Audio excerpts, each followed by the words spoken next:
As talks got underway in Cairo, reports emerged that Israeli and US representatives would not participate until Wednesday at the earliest, leaving Hamas to meet with mediators alone in the initial phase.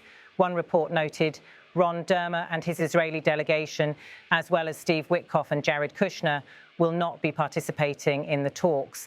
That leaves Hamas boxed in, sitting with the mediators trying to work out the many details that were absent from the plan about how to implement the first phase. Officials from both Washington and Tel Aviv have suggested that the talks will serve as a test of Hamas's seriousness. From the Israeli side, we're hearing that this is still a test of how serious Hamas is.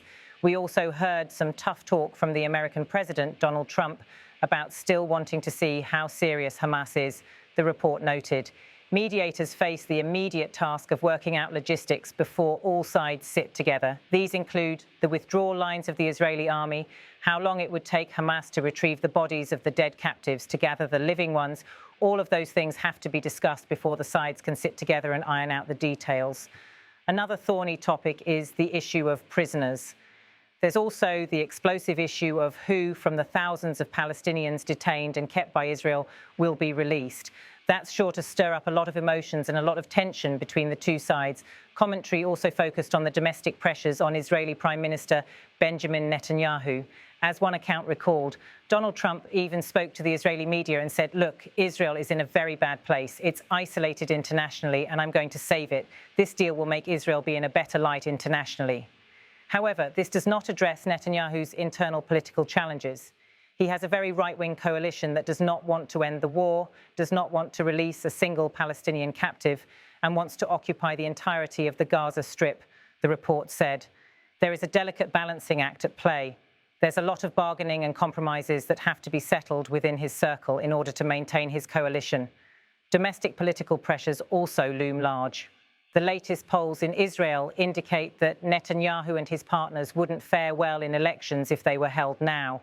So there is shared interest among the coalition to maintain the government, not to allow it to collapse despite the pressures or perceived pressures from Donald Trump.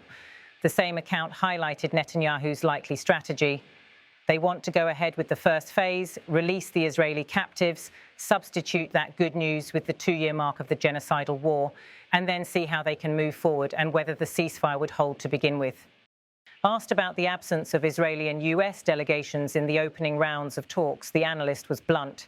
If you follow American media and political discourse, you would be led to believe that the problem here is Hamas, that Hamas is the danger here, that they might not stick to the deal. But really, that is all nonsense. We've known for many, many months that Hamas wants to give up the hostages and wants an end to the war, a complete end to the war. The problem is Israel. The problem has always been Israel, he said. He suggested that the delay in Israeli participation might be a deliberate tactic. I'm reading this as just another kind of stall tactic. It's no secret, it's even been reported in Israeli media that Netanyahu is not particularly happy that he has been forced into this agreement. So I think he's trying to create some room for himself to wiggle out of it or to wiggle out of some aspects. The analyst added that there are hints Israel might return to conflict after recovering its captives. There have been whispers over the past couple of days from Israeli military people saying that the intention is to get the hostages back and then go back to war. He concluded with a warning. My sense is that Netanyahu is going to try and work on the Americans. He's going to try to lobby Donald Trump to change aspects of the deal. As the first phase of talks proceeds in Cairo, with mediators meeting only Hamas representatives, the stakes are higher than ever. Both the humanitarian toll, tens of thousands dead and entire neighborhoods destroyed, and the political calculations in Jerusalem, Washington, and Doha will shape whether this push succeeds. For now, as the analyst put it, the peace effort remains caught between the version of Donald Trump that wants to deliver a historic peace and the version that lets Israel do what it wants.